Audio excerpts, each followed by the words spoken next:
नमस्कार सभी को भाई। आज हमारे साथ हमारे बड़े भाई हैं प्रवीण जी। वो खेती किसानी का काम करें भाई। आज इनके साथ बातचीत करेंगे हम, और किसानों के जीवन में क्या समस्याएं हैं फिलहाल, किसान कैसे परिवेश में था, अब कैसे में है, कैसे उसकी जीवन शैली सुधरी या नहीं सुधरी। आज इस बारे में हम बातचीत करेंगे। भाई पहले अपना परिचय दे दो आप सभी को। मेरा नाम प्रवीण कुमार, गांव बलसवा साहपुर, सहारनपुर। अच्छा जी। और ये बताओ कितने साल हो गए आप खेती किसानी के काम से जुड़े हुए हो? भाई हम तो बचपन से जुड़े, ये खेती किसानी से तो। अच्छा, बचपन से ही जुड़े हुए मतलब। और जो फिलहाल स्थिति थी किसान की, मतलब जब से आपने होश संभाली और अब तक, मतलब क्या परिवर्तन आया किसान की स्थिति में? किसान की स्थिति में परिवर्तन तो कुछ नहीं है, जैसी पहले थी वही सेम टू सेम, महंगाई के उसके हिसाब से ऐसा ही जो का तू चल रहा है इसका काम। अच्छा जी। परिवर्तन कोई नहीं है इसका। अच्छा। और मतलब पहले यूरिया का रेट और डाई का रेट, इनमें कोई परिवर्तन या फिर क्या नाम, किसी की किसी तरीके की रियायत सरकार ने किसान को दी हो? भाई फसल के दाम कम, इनके दाम ज्यादा बढ़े, अच्छा, मतलब उसके हिसाब से कोई रियायत कुछ नहीं है। अच्छा, खाद के ज्यादा बढ़ गए और महंगाई उसके आपके हिसाब महंगाई से के ज्यादा बढ़ हिसाब गई। से फसल के कम। तो मतलब किसानों का मतलब कोई हित सरकार कर नहीं रही फिलहाल है? सरकार कोई भी हो, इनका तो यही एक वोट बैंक के हिसाब से नहीं यूज करा जाए, बाकी इनका कोई वो नहीं है। तो सरकार हवा हवाई बात कर रही कि हवा हम हवाई बात हुई नहीं। 14 दिन में गन्ने का पेमेंट कर देंगे। कोई ऐसी बात हुई मतलब आज तक ऐसी किसी की कोई बात नहीं। गन्ने का पेमेंट आया 14 दिन में आज तक किसी का?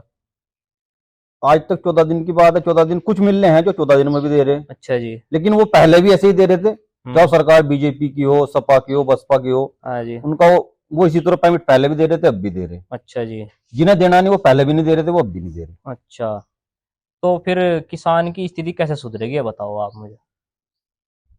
भाई एक तो किस किसान कर्जबंद होता जा रहा, सोसाइटी का कर्जा है, बैंक का कर्जा है, जिस पर मतलब जिसने ले लिया उस पर बेचारे पे, किसान पे वो उतरा नहीं। वो पीढ़ी दर पीढ़ी, अब तो उसके पिताजी ने लिया, आने वाले टाइम में मतलब उसकी औलाद को वो आ गया, मतलब वो दबता ही चला गया उस वो तो कर्जे और में। बढ़ता ही जा रहा, हाँ। कर्जा तो बढ़ता ही जा रहा। मतलब इससे निजात पाने का भाई बताओ आप। पीएम किसान वाला चला था, अच्छा जी। जिसने ये 50,000 तो शुरू करा था, वो आज कोई 2-4 लाख पे, कोई 10 लाख पे, इस हाँ। तरह स्थिति पहुंच गई हुई है। अच्छा जी। मान लो जिसने 50 लाख लिए थे, हाँ हाँ। ने 50,000 लिए थे, हाँ। वो आज 8-8 10 10 लाख पे उसे लेकर अपना, क्योंकि छोटे मोटे काम करने, ब्याह शादी वो उनमें वो हम्म। इसे बढ़वाता रहे, अपने काम करता रहे। अच्छा जी। तो फिर मतलब इससे निजात पाने का बताओ आप, कैसा तरीका है कर्ज मतलब लेने की, किसान को जो जरूरत ही ना पड़े, मतलब इतनी आमदनी खेती से हो जा जो मतलब अपने परिवार का, अपने बच्चों का वो अच्छे तरीके से पालन पोषण जो है वो कर सके। ऐसी स्थिति कब बनेगी, और क्या मतलब किसान को भी क्या परिवर्तन करने चाहिए आपके हिसाब से? भाई खेती के साथ साथ अपने खेती से बहुत जुड़े हुए ऐसे काम है जिसे किसान को अपनी साथ करने ही पड़ेंगे। जी, जैसे कि? जैसे खेती भी कर रहे, जैसे हम्म। पशुपालन है, हम्म। और अन्य बहुत व्यवसाय हैं जो उनकी साथ वो लगा के अपनी खेती भी कर सके और हम्म। उन्हें भी कर सके। तो जो आप पशुपालन की बात कर रहे हैं, मैंने बहुत सारे किसान ऐसे देखे, मतलब बहुत बहुत बीघे जमीन बोए में और पशु उनका एक भी नहीं है। तो या मतलब पशुओं की तरफ से मतलब किसानों का क्यों रुझान मतलब खत्म होता जा रहा?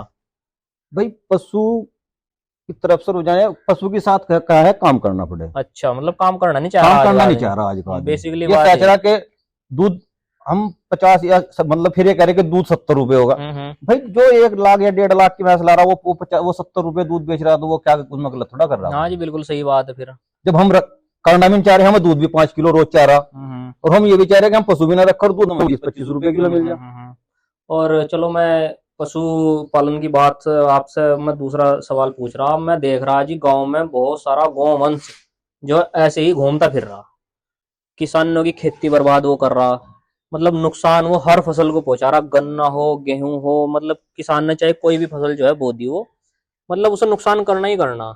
और वो छोटे हुए किसान ने गई हैं, और मतलब किसान ही, आम किसान ही सरकार को ब्लेम कर रहा। मतलब ये तो बात मुझे सही नहीं लगी। फिर तो देखो, किसानों की गलती भाई, छोड़ भी दो ना, हम ही रहे बिल्कुल सही वो बात नुकसान। है। भाई पशु क्या खाओगा, घास खाओगा, घास ही खाओगा जी, फसल हाँ। खाओगा, वो नाज तो खा नहीं रहा। बिल्कुल सही किसी बात। के या वो कुछ वो किसी के जब हम ही उससे छोड़ रहे तो नुकसान ही हमारा ही करेगा। बिल्कुल। सरकार क्या कर लेगी उसमें? हाँ जी, हाँ, बिल्कुल सही बात है।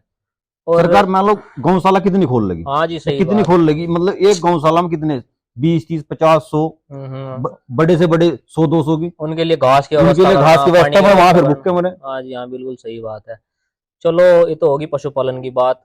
अब मुझे ये बताओ, जो ऑर्गेनिक खेती है, मतलब कुल्डी से जो पहले खाद खेत में जाया करा था, वो मतलब मैं देख रहा आज के टाइम में किसान ने बिल्कुल खत्म सही कर दिया। जो वैसा है दवाइयाँ स्प्रे इन सब पे ज्यादा मतलब वो निर्भर हो गया। तो ऐसा क्यों हुआ? भाई सरकार भी कहे ऑर्गेनिक करो, ये करो, वो करो। हाँ जी। जो करोड़ों करोड़ों की गाड़ियों में घूम रहे, बिल्कुल जी। वो ऑर्गेनिक खेती, प्रदूषण, ये उनके घरों में कहीं कहीं एसी लग रहे। हाँ जी। आप जिस एसी गाड़ी के बराबर में को निकलोगे, आप कुछ गर्मी के मौसम में हाँ जी। आप उसके जैसे हम आग की भट्टी में को निकल बिल्कुल गए सही बात है, हीट मारे जी। और हाँ। वो वहां बैठ कर प्रदूषण की बात कर रहे, हम्म। जिन्होंने प्रदूषण देखा ही कुछ नहीं। हम्म। ये तो एक हरियाणा पंजाब से हाँ जी। प्रदूषण दिल्ली चला गया, हम्म। हमारे गांव खेत से गांव तक तो आता नहीं। बिल्कुल सही बात है जी। हाँ वो मतलब। जो 1 करोड़ की गाड़ी ले रहा है, जिसकी गाड़ी 1-2 किलोमीटर 3 किलोमीटर में 1 लीटर पेट्रोल खा रही, हाँ वो जी। वो प्रदूषण की गाड़ी। और जिस एसी कमरे में बैठकर प्रदूषण की बात कर रहे, उनमें कहीं कहीं 100 टन के एसी लग रहे, हम्म। और वो प्रदूषण की बात कर नहीं रहे। नहीं सही बात है। मतलब कि फैक्ट्रियां लग रही शहरों में, उनका प्रदूषण तो उन्हें दिखता नहीं। दिखता नहीं। और मतलब किसान जो है यहाँ अपना काम कर रहा, मतलब बिना पराली जलाओ वो मुझे न बता दो गेहूं का वैसा काम किस तरह करेगा, मुझे ये बताओ आप। भाई आप भी गांव से जुड़े हुए, आप भी हो, आपने कभी गांव में प्रदूषण देखा है? जो खेत का प्रदूषण गांव में आ गया, कोई आदमी ये कहता है जो गांव से बाहर भी रह रहे, उनके खेत में दूसरे खेत में प्रदूषण नहीं आता। हाँ जी बिल्कुल सही बात। और धुआं वहां से तो- दिल्ली और पंजाब, वहां दिल्ली में पहुंच गया। वो खुद के प्रदूषण को अपनी वो छुपाने के लिए किसानों को ब्लेम कर रहे उस चीज का। बिल्कुल बल्कि मैं एक कल वीडियो देख रहा था, वो जी। नेता तो मैं उससे कह नहीं सकता कौन है, जी। उसने कहा कि हमने दिल्ली में वो करवाया, जो ये पुलिस वाले और वो जो शाम को वो जो आग अच्छा आग जाके नापने का आग काम। जला के कहने लगे ये दिल्ली में बहुत बड़ा स्रोत है, इससे हमने वो करा है, इसकी हमने वो करवाई, तो इससे बहुत प्रदूषण इससे हो रहा है, इसे बंद होना चाहिए। अच्छा। ये पागलों वाली बात, ये पढ़े लिखे पागल है। अच्छा जी। जिन आदमियों ने कभी गांव नहीं देखा, कोई नहीं, वो गांव की बात कर रहा। हाँ जी बिल्कुल सही बात। जिसने खेती से कोई मतलब नहीं, वो खेती की बात कर रहा। चलो जी, ये तो होगी शहरों की बात, होगी प्रदूषण की बात होगी, हम दोबारा खेती पे ही आए हैं। तो मुझे ये बताओ फिलहाल गांव की मुख्य फसल क्या है, और किसान किस फसल पे जो है फिलहाल आज की डेट में सबसे ज्यादा निर्भर है? सबसे ज्यादा निर्भर गन्ने की फसल पे। गन्ने की फसल पर निर्भर है, फिर भी उसका सरकार मुझे लगे शायद 2 सालों से शायद रेट नहीं बढ़ाया, उसी रेट पर चल रहा। और महंगाई जो है बढ़ाती जा रही, चीनी का भी रेट मतलब बढ़ गया बहुत। तो इसके बारे में आप बताओ थोड़ा सा हमें। तो ये तो देखो, सरकार, आम आदमी, हर आदमी कहे कि हम सरकार को दे रहे क्या। जी। हमारी जहां तक की सोच है, क्योंकि वो तो पढ़े लिखे लोग हैं, वो तो कुछ भी बताओ। हाँ जी। हम ये कह रहे कि ये कंपनी वाले ये सरकार को क्या दे रहे। बिल्कुल सही बात है जी। हाँ।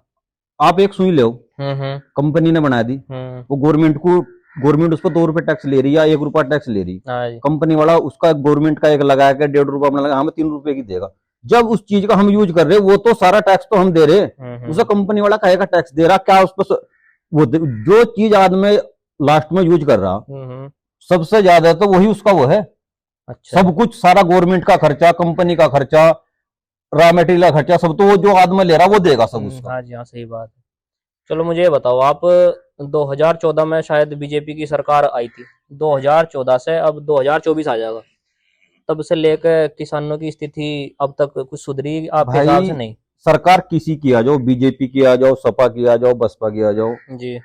इन्हें सबको वोट की, जब वोट आवे तो सबको किसान याद आ जाओ। सही जब बात। जब ये निमट जा, जब इलेक्शन निमट जाएंगे, फिर सब वो हो जाओ, फिर सब बोल जा, फिर सब कंपनी बिजनेसमैन, क्योंकि वो चंदा देना है बिजनेसमैन को, पार्टियां चला रही बिजनेसमैन, वो सब बिजनेसमैनों का खेल है, उन पे जाके सब खत्म हो जाएगा। किसान मतलब कागजों में ही है, कागजों में योजना, कागजों में सब कुछ, कागजों में ही पूरा हो जाता है। धरती पे मतलब कुछ नहीं है, धरती पे कुछ नहीं है ना। इनकी कोई कर्ज माफी हुई मुझे लगा शायद काफी टाइम से, जिस पे सोसाइटी वगैरह का ये कर्जा है, मुझे लगा इसमें कोई नहीं है, कोई रियायत नहीं हुई सरकार के द्वारा।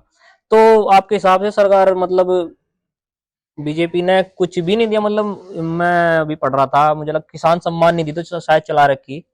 ये एक सम्मान निधि है क्या? 6,000 रुपए एक लैम्प चूस, एक साल में 6,000? एक साल में 6,000 रुपए क्या एक लैम्प चूस ही है? हाँ जी, मल्लारा लगे रहे हैं इसके। वोट बैंक हम भी बीजेपी के हैं, बीजेपी को, लेकिन ये सब एक लोगों को लैम्प चूस देना, ये हो रहा होगी, वो कोई और योजना लिया होगी, हो रहा होगी वो कोई ये तो सब एक लाम चूस है, हमने थारे लिए जो कर दिया, हमने यो कर दिया, हमने वो कर दिया। सही मायनों में तो ऐसी योजना सब बंद नहीं होनी चाहिए, क्योंकि गवर्नमेंट पर दुनिया बहुत ज्यादा बोझ है इसका, और आम आदमी को इससे कोई लाभ तो है नहीं। हाँ जी, मान लो 200-500 रुपए महीने का क्या हुआ आदमी? बिल्कुल सही बात है जी, महंगाई इतनी बढ़ा दी और गवर्नमेंट पर कहीं 1000 करोड़ रुपए का बोझ पड़ गया। तो 2014 से 2024 जो है चलने वाला है फिलहाल, तो किसानों ने मतलब जो प्रोडक्शन करा गन्ने का, उनका मतलब तब से लेकर अब तक उस हिसाब से, मतलब ये सरकार भुगतान के मामले में तो शायद ठीक ही है, या और कोई इससे भी अच्छी सरकार है जो मतलब गन्ने का भुगतान इससे भी अच्छा करे करे थी पहले? भाई गन्ने का भुगतान तो जैसा तैसा ऐसा ही चलता आ रहा। अच्छा, जब मतलब से हम खेती का सही सा कम से 20 साल से, हाँ 20-25 साल से गन्ने के भुगतान की तो स्थिति यही है, सुधरी नहीं।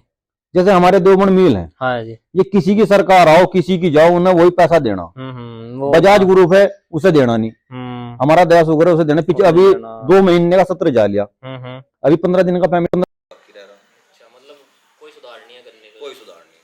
अच्छा जी, चलो भाई, आपसे बात करके बहुत बढ़िया लगा। आने वाले टाइम में भी आपसे ऐसे ही बात करेंगे भाई।